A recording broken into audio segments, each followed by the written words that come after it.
आज अपने बल पर हम लोग इस राज को खड़ा करने का कोशिश कर रहे हैं। आने वाला चुनाव के बाद ये राज 25 साल का होगा, युवा राज होगा, लेकिन इन लोगों ने इस राज को बीमारू राज बना दिया। लेकिन विगत 2 साल के अंदर हम लोगों ने इस राज के ग्रामीण अर्थव्यवस्था को और इस राज में जो ताकत भरने का प्रयास किया है, तो निश्चित रूप से 2025 में हम इस राज को उस जगह पर ले जाके खड़ा करेंगे जहां ये राज को किसी का बैसाखी की आवश्यकता नहीं पड़ेगी।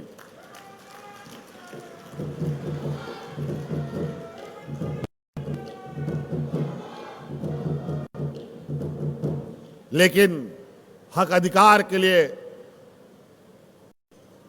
थोड़ा लड़ाई लड़ना पड़ता है। उसके लिए कभी कभी लंबी आंदोलन भी करनी पड़ती है। आपको याद होगा किसानों के लिए जो काला कानून केंद्र सरकार ने बनाया था, 1 साल से अधिक किसानों ने दिल्ली को घेर के रख दिया और 1 साल के अंदर दर्जनों किसानों की मौत हो गई इस आंदोलन में। लेकिन दिल्ली से टस से मस नहीं हुआ हमारा किसान देश का, और उन किसानों के बदले वो काला कानून लागू नहीं हो पाया। अगर वो काला कानून लागू हो जाता तो इस देश में एक भी किसान देखने को आज नहीं मिलता। इसलिए हक अधिकार की लड़ाई के लिए कभी कभी सड़कों पर भी आना पड़ता है, एकजुट होना पड़ता है। इसलिए हम आज इस बड़ी सभा से जानना चाहेंगे, आपका अधिकार के लिए लड़ाई लड़ेंगे तो साथ दीजिएगा कि नहीं दीजिएगा? साथ दीजिएगा कि नहीं दीजिएगा? तो इसीलिए अभी हमारे पास अगर 1,36,000 करोड़ रुपए का बकाया जो आजादी के बाद आज तक नहीं मिला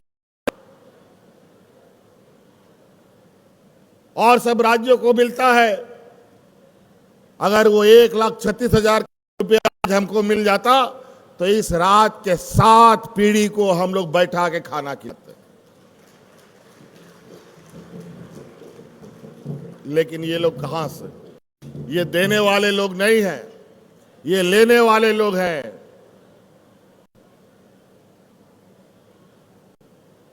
आज आप देख लीजिए, और बड़ा चतुराई से आपका जमा पूंजी लूट लेता है, आपको पता भी नहीं चलता है। आज गैस सिलेंडर जो मुफ्त में महिलाओं को बांटा था, वो बेचारा आज गैस सिलेंडर इतना महंगा कर दिया कि मुफ्त का सिलेंडर अब घर का एक कोना में पड़ा हुआ है और उसके ऊपर बड़ा सा खांचा रखा हुआ है, उसमें कुछ कचरा रखता है लोग।